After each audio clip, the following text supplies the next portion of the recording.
ഇന്ത്യയിൽ ആദ്യമായിട്ട് മീൻ പൊരിക്കുന്ന ഉന്തുവണ്ടി, അതും നമ്മുടെ കണ്ണൂർ. അത് വേണ്ട, ഇന്ത്യ വേണ്ട, കുറച്ച് ഓവറല്ലേ. കേരളം ആയിക്കോട്ടെ, കേരളത്തിൽ ആദ്യമായി. അതും വേണ്ട, അതും കുറച്ച് ഓവറായിപ്പോയി.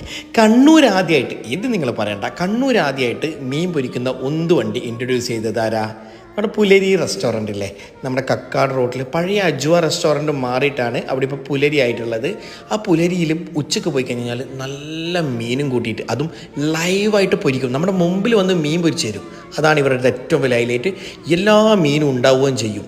മീനിൻ്റെ ഒരു എക്സ്ക്ലൂസീവ് റെസ്റ്റോറൻറ്റ് എന്നൊക്കെ പറയാൻ പറ്റുന്ന ഒരു സംഭവം. പിന്നെ അവിടുത്തെ മസാല, മീനിൻ്റെ കിട്ടിലനാണ്, ഒരു മസ്റ്റ് ട്രൈ തന്നെയാണ്. നിങ്ങൾ എന്തായാലും ഒന്ന് പോയിട്ട് അവിടുത്തെ ഫിഷ് ഫ്രൈയുടെ മസാല കഴിച്ചിട്ട് ഒന്ന് അഭിപ്രായം പറയണം എങ്ങനെയുണ്ടെന്ന്.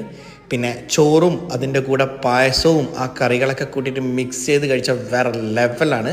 പിന്നെ അവിടുത്തെ വേറൊരു ഹൈലൈറ്റ് പറഞ്ഞാൽ ഈ ഒരു മുളകിട്ട മീൻകറി തരും, അതും കിട്ടലിനാണ്. പിന്നെ ഒരു സാമ്പിളായിട്ട് ഞാനൊരു ഹാഫ് ബിരിയാണി കൂടി പറഞ്ഞിട്ടുണ്ടായിരുന്നു.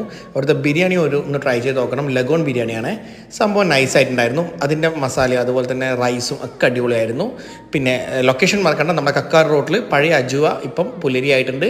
പിന്നെ ബസ് വരെ അവിടെ പാർക്ക് ചെയ്യേണ്ട സ്പേസ് ഉണ്ട്. അതാണ് വേറൊരു ഹൈലൈറ്റ്. അപ്പോൾ അവിടം വരെ പോവുക.